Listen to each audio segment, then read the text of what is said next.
Hello, everyone. Welcome to the Life Science Rundown. This is Nicholas Capman with the FDA Group. Before we jump into our discussion for today, just a little bit about the FDA Group.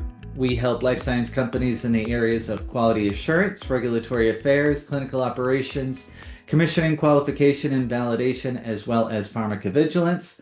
We offer three different engagement models, which are consulting, staff augmentation, and full-time employee recruitment. So if you ever find yourself in need, just head over to the fdagroup.com to check us out and get in touch. So today I am speaking with Jeff Hines. Hi, Jeff. How are you? Good, Nick. Thanks for having me on.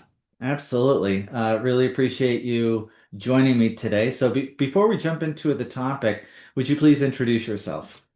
So I've been in the industry, in the pharmaceutical industry for the better part of 37 years now.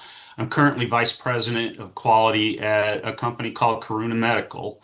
But before that, I had experience working with Baxter Healthcare.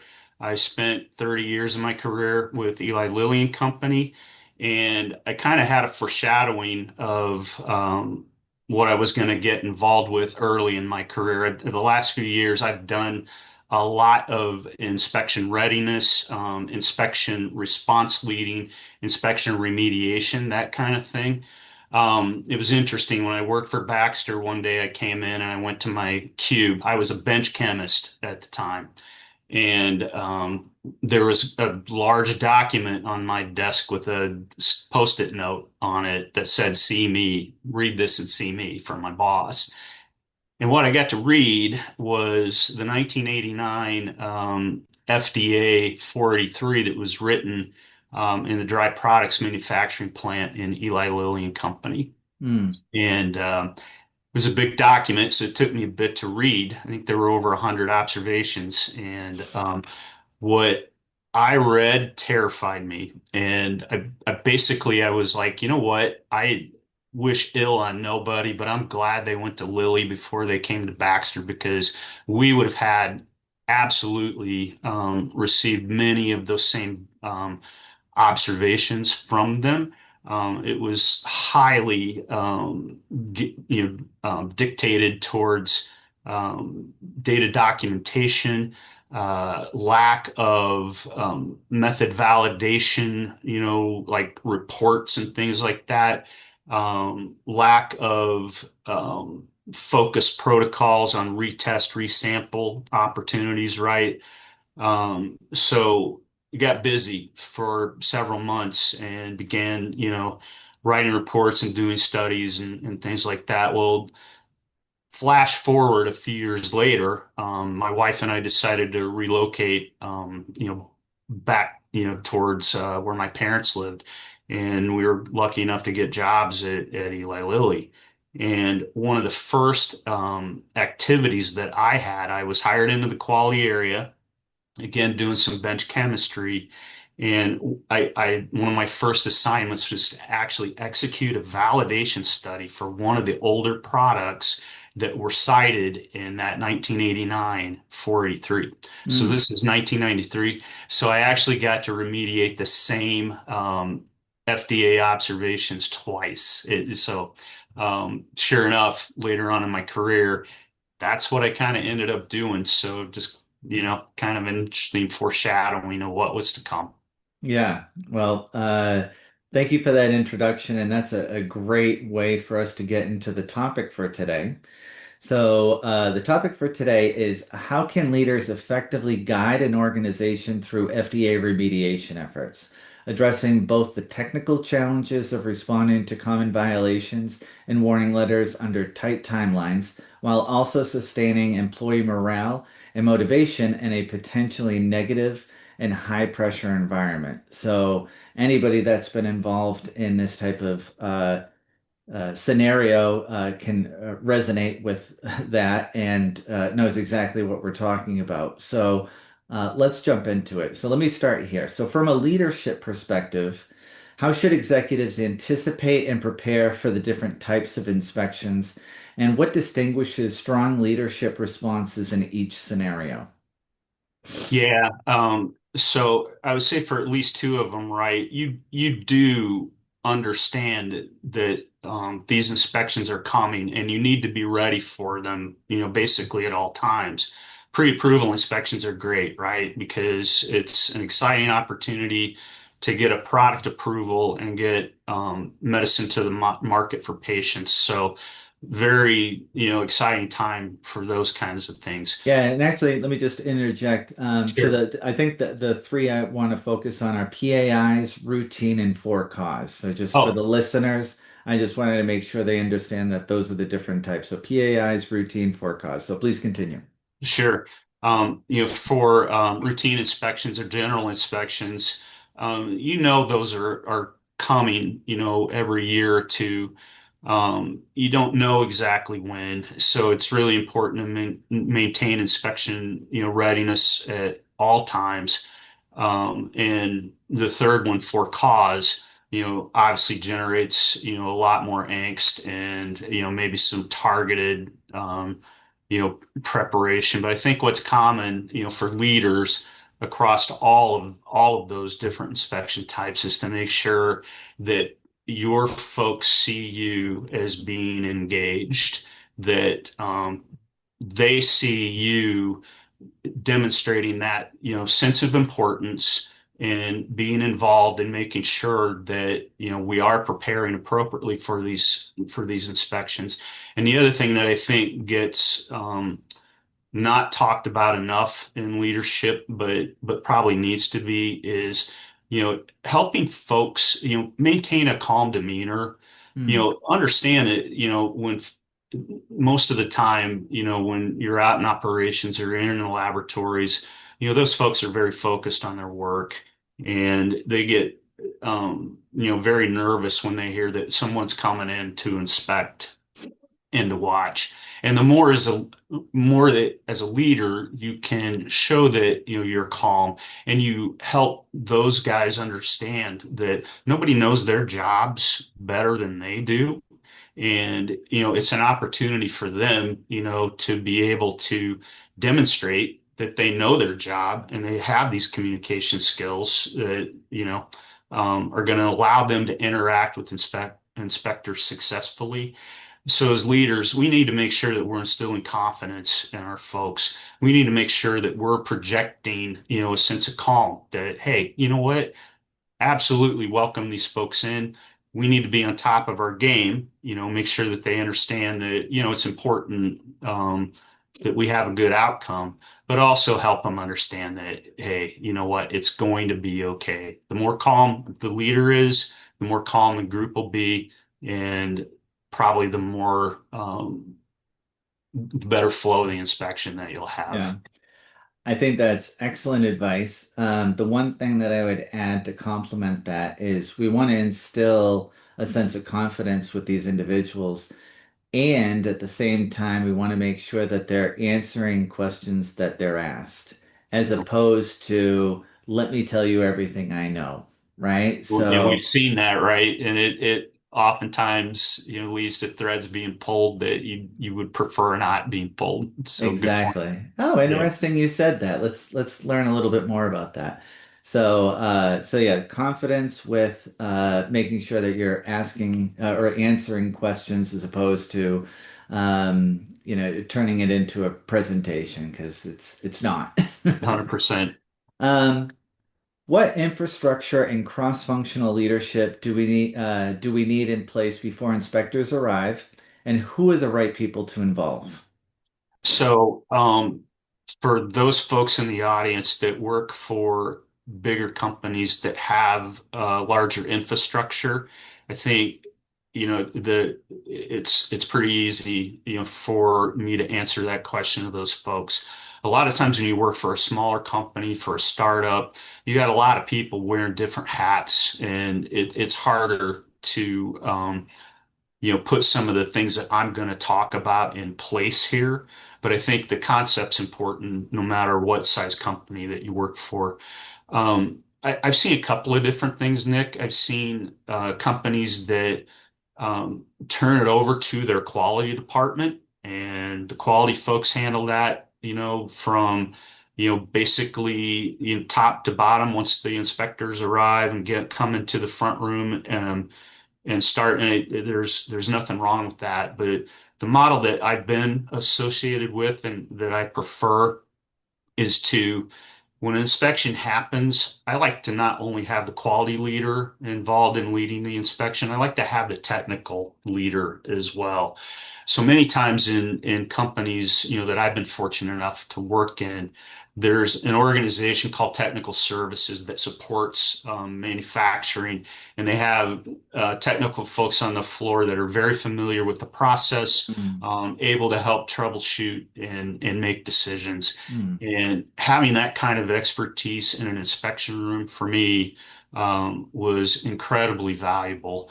mm. It allowed, in my opinion, for some questions to be answered, in a timely fashion immediately, a lot of times that satisfied an inspector and, helped move the process along. The Okay. timely and confidently, right? Yeah, Because they're trying to see if there's a reason to dig or not to dig, yeah, right? Anything that you can provide in terms of a response to an inspector, investigator, that will give them a sense that you know what you're doing. It will increase the likelihood that they will check that particular area and then move on to another one. And that's really the goal when handling these types of inspections. yeah, 100%. The other thing that we also tried to make sure that we had in place is a well-staffed back room. One of the things that, we found, or I found over the years is, inspectors rightfully want the inspection to move along at a good pace as well. So they're looking at how fast, we can turn around documents that they've requested to review, or to bring in people to talk to them about questions that they have that can't be answered in the front room. Mm, So we've, in the inspections that I've been involved with, those folks in the back room have been very familiar with all of the IT systems where data is stored, where documents and SOPs are stored. mhm, So they are very fast about being able to navigate, pull those procedures, and be able to supply those in a short period of time. Um, I've also seen front rooms that really help accelerate that process by taking advantage of things like Teams, things like Zoom. They connect the back room to the inspection so that you can easily, they don't get to watch anything, just to clarify that. But when an inspector asks a question we know is going to result in a document needing to be pulled, mm, we'll have the process of writing out the request and delivering it by hand. But we can also type that into a chat box and get the backroom started on filling a request before it actually comes in hard copy. mm, That has been really helpful in driving inspections to completion as well. Um, Another room that we have as well is when you provide documents to an inspector, you want to make sure you go through them and make sure that they're complete, that they're accurate, that there's nothing in there that could, potentially lead to confusion or, another thread to pull or another question. We have subject matter experts who are familiar with those different SOPs from the different departments, staff that room as well, and they review those and sign off that they've been reviewed and completed before they're brought to the front room to provide to the inspector.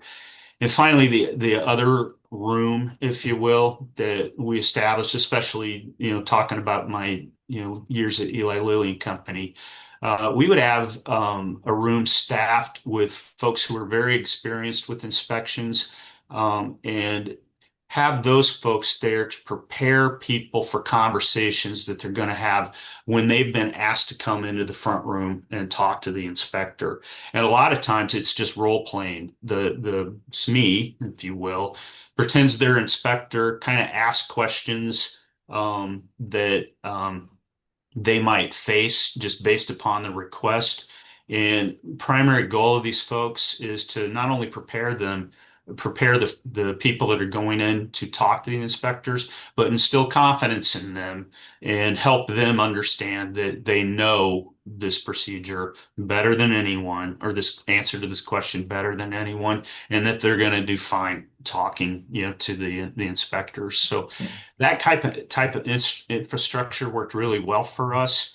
And, for folks who can accommodate that kind of thing with their staffing, I'd highly encourage them to think about those things. Yeah, I got a couple things to add to that. So one is, and I can't remember any of the names of these companies, so I feel bad, but I know there are software solutions out there to help facilitate inspections. So Mhm. everything is, right there, very easily accessible, and in terms of communication and access. And so for anybody that is looking for that type of system, I know they exist. And so you might want to, Google or ChatGPT that. The other thing I would say is, we have a quality management systems and SOPs, and we're constantly doing training. One of the things that isn't required is teaching your people how to handle an inspection.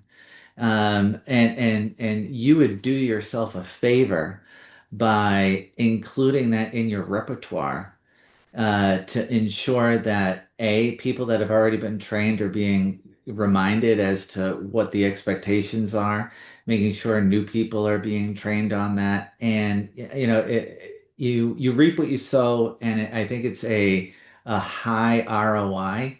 Where you can be relatively, quick and to the point, hit the main points with, all of the necessary people, but ensuring that things are going to go smooth, it's going to pay dividends. That is spot on. One of the things you said triggered a thought as well, and we've fallen into this many times ourselves over the years, where you have these go-to people that are very experienced with, regulatory inspections and talking to inspectors. It is so important to bring up that next generation of subject matter experts, because one person that retires, gets hit by a bus, whatever scenario you want to have, you got to have a deep bench of people who can come in and be able to talk as well. So totally agree with that. Yeah, and to complement that, it's a level of risk mitigation and redundancy. So what you're not recommending is this whole thing where you've got all of these people trained and they're equally as up to speed as the SME, but you need some redundancy and some backups Yeah. that can, help when that person's unavailable, but also as you start to transition, being able to take on that role. Yep. Um, After the inspection and observations, how do leaders guide the response process while maintaining employee trust and morale? What if leadership disagrees with the findings? How should that be handled internally and externally? Yeah. So to take the trust and morale issue first, it's important to recognize that, for people on the receiving end of inspections, if you get told that you've done something wrong, or that something that's been a practice is incorrect, that's a significant emotional event at times. I've been lucky enough to work with people who really cared about what they do and recognize the importance of, in connection to what they do to the ultimate patient that ends up taking this medicine, right? And those folks are going to be upset when findings happen, or they can be upset. So I think as a leader, it's important to make sure that not only do you maintain calm, but you maintain a sense of your own accountability, right? Because as a leader, you're the person that, helps direct these folks and train these folks. Um, and if something is wrong, I think it's important for people to see that you're taking accountability for it and not passing the blame. onto others or onto the people who are actually executing the work. I think that goes a long way to maintaining the trust with the employee. And then as far as I think your next question in there was about, How how do should you, it be handled internally and externally if the leadership disagrees with the findings? yeah, and it's tough. I've seen examples where of both of these things. Um, Internally, I mean, there's that whole initial um, emotional reaction you have about, hey, that's not correct. That observation is wrong. And giving an example of was leading a lab for a company in France, and we got an observation on an HPLC assay. The USP guidance for HPLC assays for potency, anyway, dictate that you inject six standards or controls, whatever you want, at the front of your um, before you run the test to make sure that your system is performing appropriately. And the RSD of those injections need to be no greater than 2.0%. Okay. Um, as lab leaders or as leaders in general, you're always looking for ways to become, more efficient and save time. We had actually conducted a study where we wanted to do less injections, okay, because one injection for this particular test was an hour long. So just to do system suitability before you ran that test, you were looking at least 6 hours before you could get started. We ran a study that basically what we did was said, okay, we're going to inject three of these, but we're going to put tighter statistical control around it. Okay. So instead of six injections at 2% RSD to pass to show your system suitable, we said three injections and a 1.1% RSD. Okay. So we get it faster and we actually have higher confidence because our statistical control is tighter. If you're going to meet 1.1%, you're going to be good to go for that test. And at the wrap-up meeting, we got an observation for not following the USP. I had my own significant emotional response. I was able to hold that in. Um, but after you had time to talk about it, you have to, one of the things that is often difficult to do is you may go ahead and accept an observation. And in this case, we did. We reinstituted six injections at 2% RSD because it, it's not, sometimes it's just not worth the battle, you Hmm. know, to take to take an observation like that is more inconvenience than it is a, hey, we don't feel like this is value added or adding quality to the system to do it. We get an equal amount of quality. In this case, we chose not to fight that one. Hmm. And even though I strongly disagreed with it as a leader, then it was my job to make sure that my folks understood why we were responding the way that we did.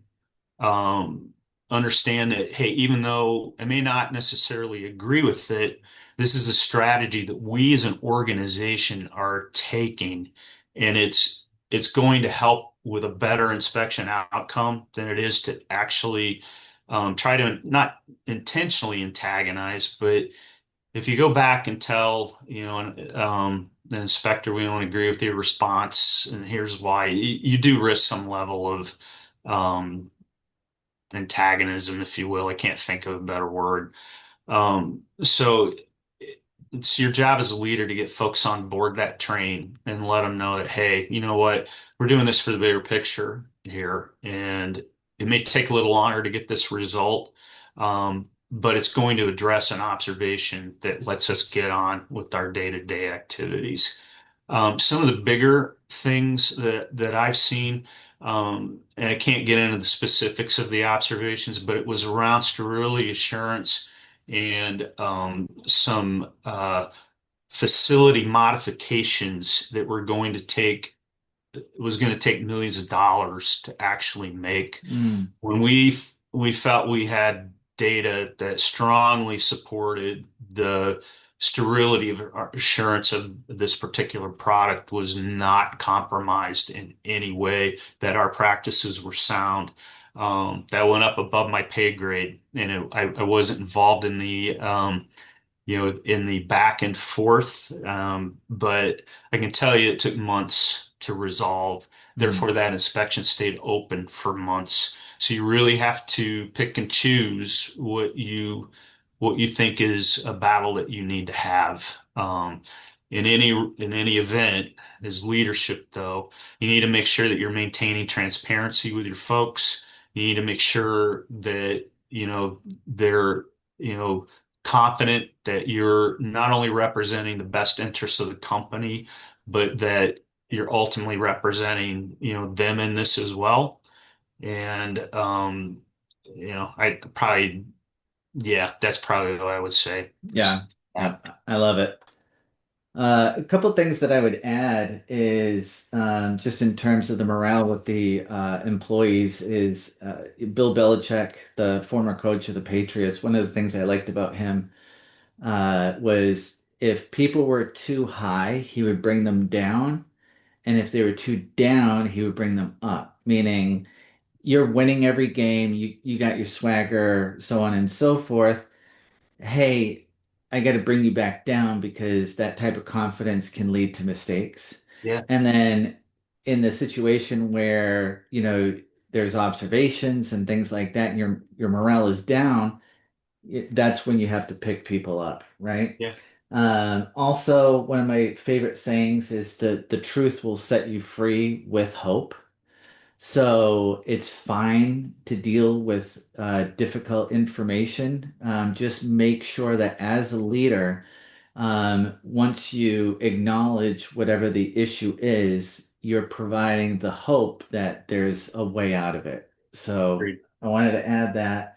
agreed. And then lastly, I wanted to say as it pertains to accountability, th this is super important for leaders. When things are going well, it had nothing to do with you. It's your Yeah, people, right? And when things are wrong, it's because of you. So when things are wrong, it's your fault. And when things are going good, it's because of everybody else. Now, obviously, I'm not saying that if an employee makes a big mistake, you don't acknowledge it and, remediate it, right? But what I am saying is don't say, oh, these are all wrong. What are you guys doing? Right? Don't do that. And when things aren't going well, look at me. I did this, that, and the other thing, right? It's, hey, we're doing really good. We couldn't have done it without you people. And then on the flip side, hey, we're in a really difficult position, and I should have done X, Y, and Z in order to prepare you all for whatever, right? So I just wanted absolutely. to compliment the great insight that you had. Okay, so now I want to ask you another question. When the regulatory agency pushes back on some or all of the company's responses, what leadership behaviors are most critical to keep the organization aligned and resilient under pressure?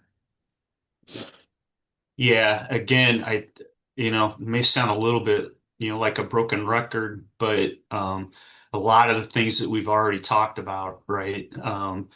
That transparency, you said it very well, make sure that you're, you know, telling your folks when the good things happen, it's because of them. When the bad things happen, it's because of the leader, right? Or I didn't do my job well enough to help And set the us for reality is success. it's the truth. That's the It is, reality at the same time. yeah, it is 100% the truth. And I think just being able to acknowledge you know, that you're in it with them, and that, it's us and not you guys, and that you're there to remove every barrier possible to help them either remediate a finding or complete a study or, you know, manufacture a batch of medicine. It's your job to make sure that they're set up for success. And if you fell short on that, it's it's definitely you want to acknowledge it and ask them for their input about how you can do things better Yeah. with advice. One word you said that I wanted to piggyback off of is transparency. And I wanted to encourage the listeners of this podcast to push the envelope in terms of transparency. And the reason for that is it is natural for all of us when we see or speculate something to create a story, right? Um, and my experience and my belief is that without adequate information, those stories generally are more negative than the truth. I would give it a Right. 9 out of 10 times. And even if it's the 10th time and maybe they're, it's still just to give them clear understanding of what's going on. So, um, for anybody that's been asking themselves, what degree of transparency should I be doing? Push yourself. And, maybe if you're wondering about this much transparency, you can just, experiment with a little bit more transparency. But what I expect leaders will find is that you're going to get a lot more respect. You're going to get a lot more support from your team. And you won't have to worry about politicking or any sort of kind of backroom conversations about inaccuracies, because they'll have, the facts. So I wanted to Yeah, add that. just real quick on that too, Nick, that I think leaders need to create an environment where transparency goes both ways. And what I mean by that is um, I've seen some leaders who, you want to do things perfect. And, I think we set goals to do things perfect. We don't want to have deviations. We don't want, things to go wrong. But as human beings, we do make mistakes, right? So I think it's important for the leader to make sure that it's okay for, you know, an operator or an analyst to come forward and admit they made a mistake and not live in fear of being penalized because of it. I think you gain a whole lot more on your quality journey by making sure that people feel that way.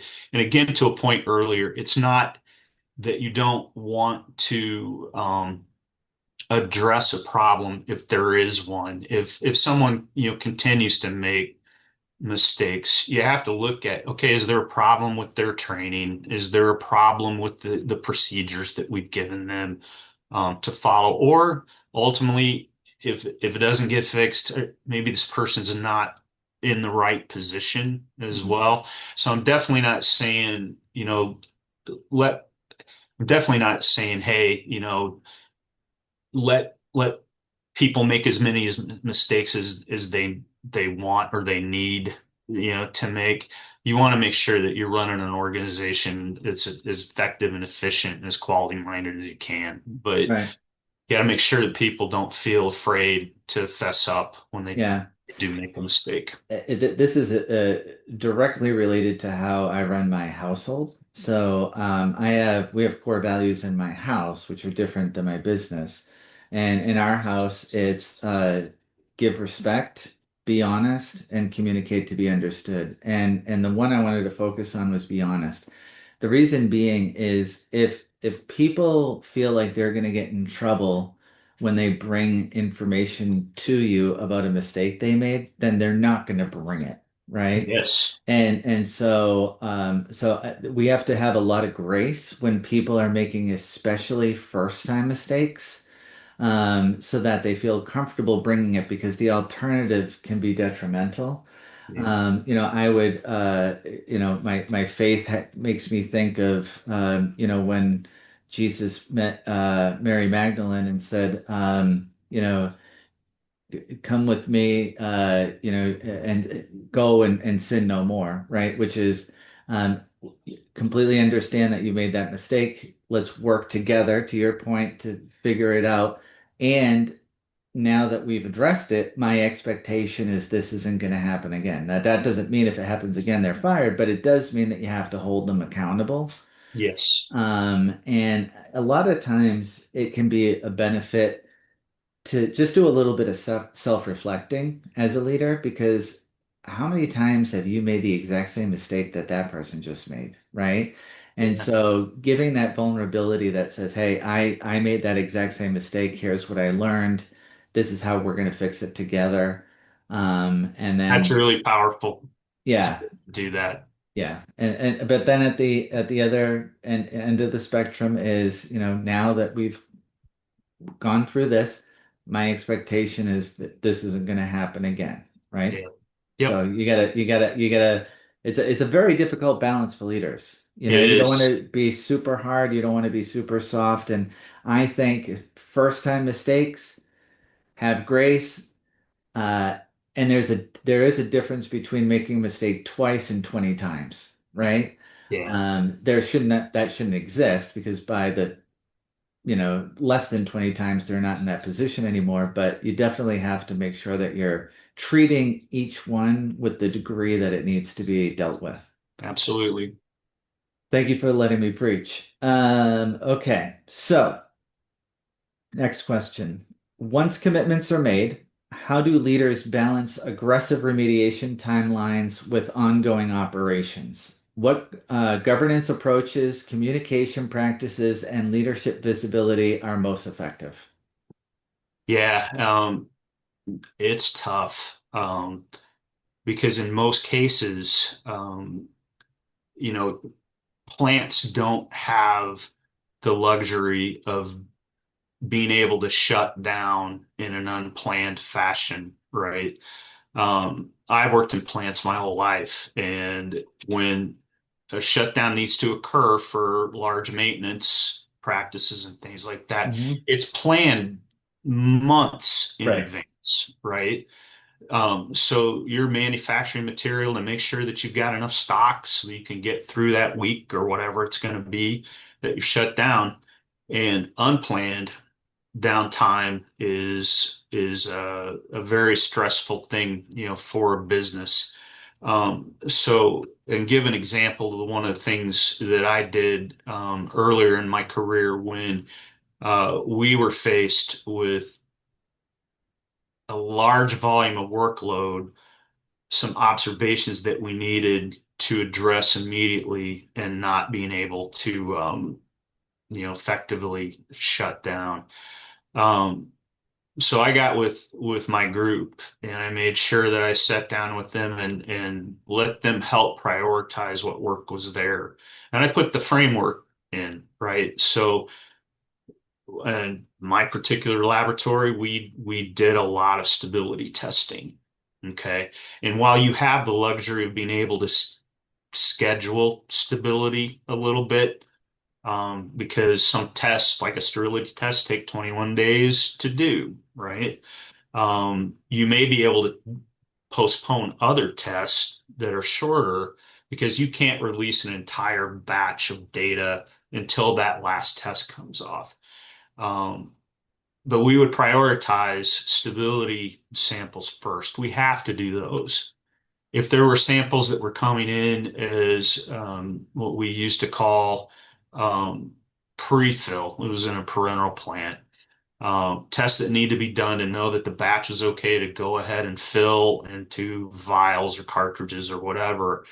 We needed to prioritize those two because that tank where that medicine was being manufactured cannot sit forever. It's got its own stability concerns.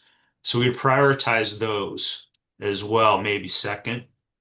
And then we if there was a special study or something like that, we would have to tell our customers, hey, you know what, we're not going to be able to do this because we've got remediation that needs to be performed.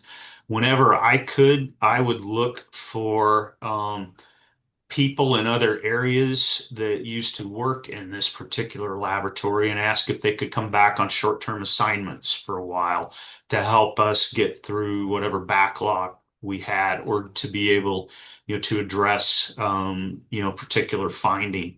So leaders need to step up and show their organizational skills when this kind of stuff happens, but include the folks who are doing the test to help them to understand why these things are being prioritized and why we have to do things you know that may be outside of the scope of what they're used to doing. So I think that's where we need to step up. And I'm sorry, Nick, I rambled so much I forgot the last part of the questions. I think you covered it, but it Okay. actually is, yeah, it's a great sequitur into what I wanted to ask is for those that are listening and they're going to go into a remediation process.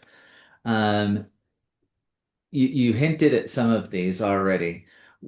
I'm sure they want to know what are some of the pitfalls that are common that they need to be aware of, and how do you avoid those? Oh, from like being able to go forward and avoid findings No, in no, the no. future, or You've already received your 43 warning letter, what have you, might even be under a consent decree. You're going through this remediation process, right? okay. Um, I was lucky enough to get tapped on the shoulder. This is my first time doing it. What are the primary pitfalls when engaging in that process that I should be aware of, and what is the best advice you could give someone to try to avoid those? So it's a great question. And I think what people have to realize when they the first time that they're leading, a remediation, I think they have to be understanding of what the priorities are and address those, in a timely fashion. One of the things that I like to do is if I've got a whole bunch of observations that I have to address, I try to, use project management tools, but really what I want folks to do is, okay, let's get some momentum and let's address these easy ones first. Mm, Okay. Um, you're going to have a big checklist of things to do. And when it starts out, every single activity is going to be red and you want to turn it green. mm, So people tend to get excited when they see the color red turn to green on an activity spreadsheet to signify that it's done. And they actually get energized and want to start moving on, to the second and third one. Um, some of the more difficult ones, I think you need to understand that there are probably going to be people that you need to engage from other areas to help you resolve it. So I'll give you an example. In the last few years in particular, data integrity has been a huge focus of the FDA and other regulatory bodies, right? Um, we were in a situation where we had a procedure and we executed it to validate software and to understand audit trails, and we followed that procedure. But what we found was during this particular inspection, we had an inspector who was an expert on this software, and they were able to dig down into it and find vulnerabilities where you could actually change an audit trail, or you could get rid of, in the laboratory, in this case, an injection. Okay, people were not doing that. They didn't understand that that capability even existed, but the problem was it was there. And when inspectors come in, they're looking for any potential that fraud could occur, just as much as they're looking for evidence of fraud itself. right. So in this case, I had lots of people in my organization that were younger than me and a lot more, tech savvy and computer savvy. But I asked for IT support. Um, I needed folks who knew how to understand the test and push the buttons, to generate a result. But I also needed somebody who was more aware of where did that data go after I pushed that button Mm. and what's being recorded in these particular audit trails or data files, and can they be manipulated? Can they be deleted? That kind of thing. So to address those kinds of observations, I had to put a team in place, much like we talked about, with how to run an inspection room. Um, and then they needed, I think it's important as a leader then of remediating, you understand what those folks know and what they don't, and you put the right resources in place to address those findings. Um, Understand as well that some of those are going to be um, longer term. It's going to take a while, to get it done, and make sure you're communicating that to people. In this case, we had to put in, again, laboratory test, again, software that was vulnerable to data manipulation. We had to do some things like put in, real-time second person verification where we would have somebody watch the test Hmm. so verify that no funny business happened so you could continue to run the test, show that, the results are, sound. Horrible way to live. It certainly was. So we wanted, to remediate that, as quickly as we could. The other thing we found then, me leading that particular observation was, okay, there's clearly a gap here in my analyst, in this case, understanding where data goes when data is generated, what files it go to, Mm. what's an audit trail really? Mm. Okay. What is the software capable of? We went in this case, and we did this in manufacturing too. We created data flow maps, much like a manufacturing process map, where we showed each step from initiating of a test all the way through getting a result out, and where that data went each and every time, and where an analyst or an operator had to interface with that IT system every time. Hmm.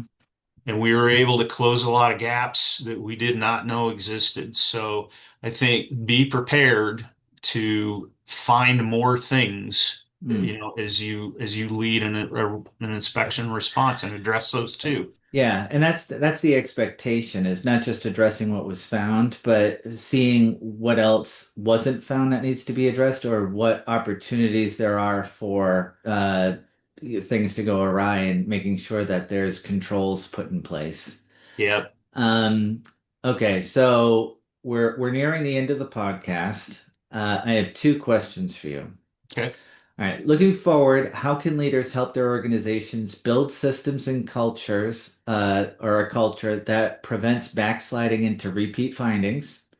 And what role does leadership play in embedding quality and compliance into day-to-day operations? Yeah.